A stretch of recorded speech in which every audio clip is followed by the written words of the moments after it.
আসসালামু আলাইকুম। বছর ঘুরে আবারও আমাদের মাঝে এসেছে পবিত্র মাহে রমজান। এই মাহে রমজানের বরকতময় পূর্ণতায় ভরে উঠেছে পুরো পৃথিবী। এই রমজান ধনীদেরকে শেখায় গরিবের কষ্ট কেমন। এই রমজান ধনী দরিদ্র সকলকে একাকার করে ভাবতে শেখায়।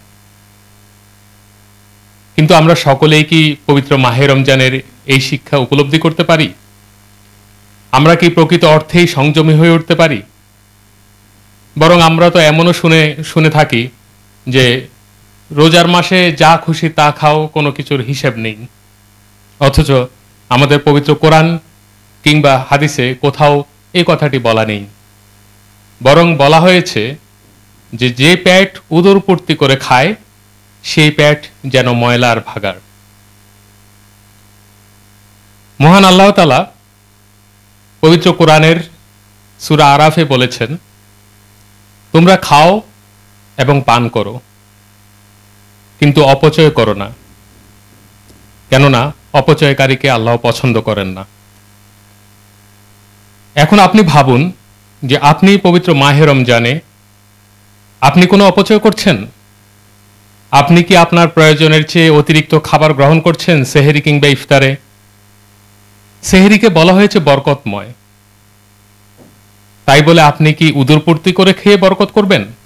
নাকি আপনি আপনার যতটুকু প্রয়োজন ঠিক ততটুকুই গ্রহণ করবেন, অতিরিক্তটুকু বিলিয়ে দিন আপনার প্রতিবেশী, কেউ যদি অসহায় থাকে, কারো যদি সেহরিতে খাবার না জুটে, তাহলে তাকে প্রদান করুন আপনার অতিরিক্ত আহার। এতেই মহান আল্লাহ তাআলা সন্তুষ্ট হবেন। আর যদি আপনি অপচয় করেন, তাহলে আপনি পবিত্র মাহে রমজানের শিক্ষা থেকে তো বঞ্চিত হলেন, পবিত্র মাহে রমজানের পূর্ণতা অর্জন থেকে তো যেমন বঞ্চিত হবেন, ঠিক তেমনি মহান আল্লাহ তাআলারও অসন্তুষ্টির কারণ হবেন।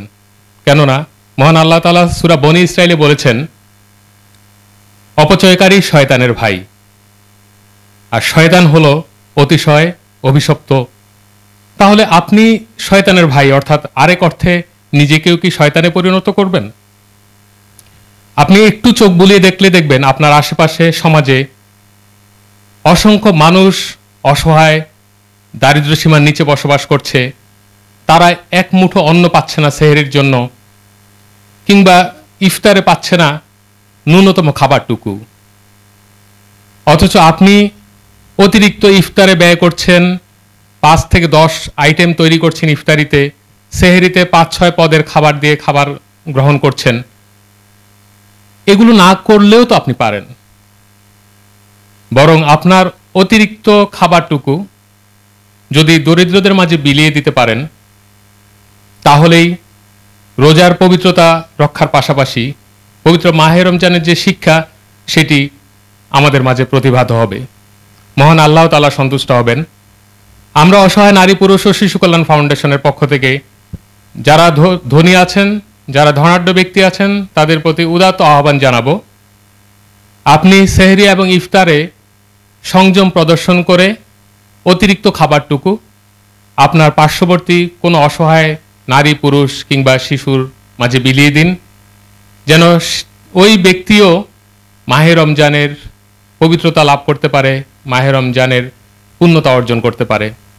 আমরা এও জানি যে যদি কোনো ব্যক্তি কোনো রোজাদার ব্যক্তিকে ইফতার করান, তাহলে ওই রোজাদার ব্যক্তির সমপরিমাণ সওয়াবটুকু যিনি ইফতার করান তিনি পেয়ে থাকেন। তাহলে আপনি অতিরিক্ত সেই সওয়াব থেকে কেন বঞ্চিত হবেন, কেন নিজেকে ঠকাবেন? তাই আসুন ইফতারের সামগ্রী আমরা দরিদ্রদের মাঝে যতটুকু সম্ভব আমাদের সামর্থ্যের মধ্যে কুলায় আমরা যেন একজনকে হলেও ইফতারে সহযোগিতা করতে পারি, একজনকে হলেও সাহারিতে, বরকতময় সাহারিতে তাকে সহযোগিতা করতে পারি, সেই দিকে আমরা মনোনিবেশ করি।